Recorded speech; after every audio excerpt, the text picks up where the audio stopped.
नमस्कार, आप देख रहे हैं न्यूज पीआर। रियासना आपके साथ है। आप सभी का स्वागत है ताज़ा होले विद रिया के एक और एपिसोड में। आज हम कहानी सुनेंगे इल्मा अफरोज की, जो कि एक आईपीएस ऑफिसर हैं। कैसे बनी और उनकी प्रारंभिक शिक्षा को देखकर आप सोच भी नहीं सकोगे कि उन्होंने ये मुकाम कैसे हासिल किया होगा, और कोई अंदाजा भी नहीं लगा सकता कि ये पॉसिबल कैसे है। इल्मा अफरोज उत्तर प्रदेश के मुरादाबाद के एक छोटे से गांव की रहने वाली है, और उन्होंने अपना गांव का नाम बखूबी रोशन तो किया है। लेकिन क्या उनकी कहानी इतनी सरल थी कि मैंने बोल दिया और बस वो आईपीएस ऑफिसर बन गई? नहीं। 14 वर्ष की आयु में उनके पिता की आकस्मिक मौत हो जाती है, और चूंकि वो 14 वर्ष की होती हैं, उनका भाई उनसे भी छोटा है, यानी कि 12 वर्ष का होता है। उनकी अम्मी को यह समझ नहीं आता है कि अब क्या करना चाहिए, क्योंकि एकाएक परिवार पर इतना बड़ा पहाड़ जो टूट पड़ा था। और जैसा कि हम सब जानते हैं, सोसाइटी तो बीच में आती ही है। बस फिर क्या था, पड़ोसी और बाकी रिश्तेदारों ने कहा कि बेटी को पढ़ाकर क्या करोगी, बेटी की शादी करवा दो। ये तो शुक्र है कि अम्मी ने उनके बातों पर ध्यान नहीं दिया, और दहेज के पैसे जोड़ने के बजाय उन्होंने अपनी बेटी को पढ़ाने के लिए पैसे संजोए और उन्हें पढ़ाया। प्रारंभिक शिक्षा बहुत ही सरल तरीके से हुई, जहाँ से आप ये उम्मीद नहीं कर सकते हो कि आगे उनकी पढ़ाई क्वालिटेटिव कैसे होगी। लेकिन इल्मा ने अपने दम पर स्कॉलरशिप हासिल किया, वो भी दिल्ली के सेंट स्टीफेंस कॉलेज में। बताती हैं कि यहाँ का जो अनुभव था, उन्होंने इसको बहुत ही बेहतरीन तरीके से लिया, बहुत कुछ सीखा, बहुत कुछ जाना, और अपना ग्रेजुएशन कंप्लीट करने के बाद उन्हें मास्टर्स करने के लिए ऑक्सफोर्ड यूनिवर्सिटी से स्कॉलरशिप मिला। वहाँ गई, वहाँ उन्होंने पढ़ाई की, अपनी मास्टर्स कंप्लीट की, और यहाँ तक कि जब वो बाहर गई तो गांव वाले और जो भी उनके रिश्तेदार थे, उनका ये कहना था कि बेटी अब आपकी वापस भारत तो नहीं आएगी, ना ही आपके पास वापस आएगी, वो आपके हाथ से निकल चुकी है।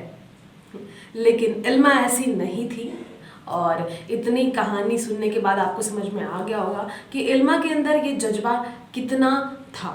वो ऑक्सफोर्ड यूनिवर्सिटी में पढ़ाई करने के बावजूद उन्होंने अपना वहाँ रहन सहन का खर्च निकालने के लिए घरों में बर्तन धोने का काम भी किया, और उन्होंने जरा भी इस बात का घमंड नहीं किया कि वो सेंट स्टीफेंस कॉलेज से ग्रेजुएटेड हैं, या फिर वो कुछ अच्छा कर रही हैं, वो ऑक्सफोर्ड यूनिवर्सिटी में पढ़ती हैं तो वो बर्तन नहीं धो सकती।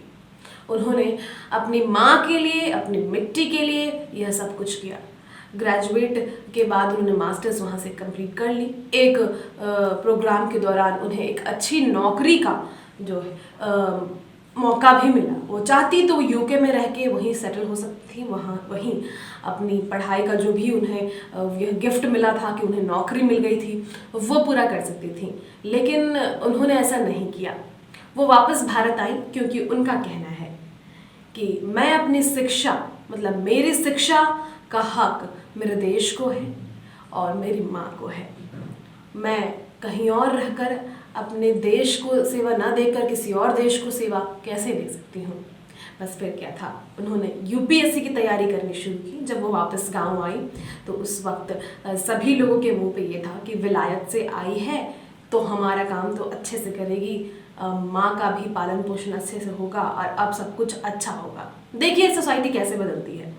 जब आप कहीं पढ़ रहे होते हो, कहीं कुछ कर रहे होते हो, तो लोगों को ये लगता है कि दूर है तो हाथ से निकल गई है, लेकिन जब वो वापस आ जाती है तो देखिए कैसे नज़रिया बदल जाता है।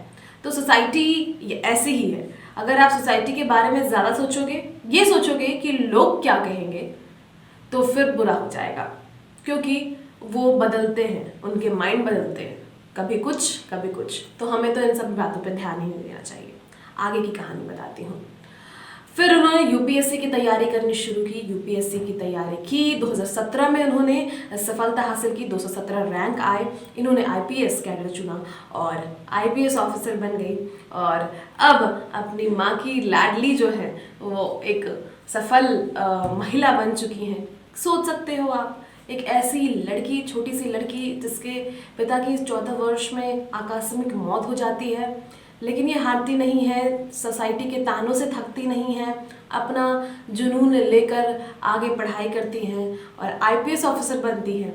सोचिए, चूल्हा चौका बर्तन से लेकर के ऑक्सफोर्ड यूनिवर्सिटी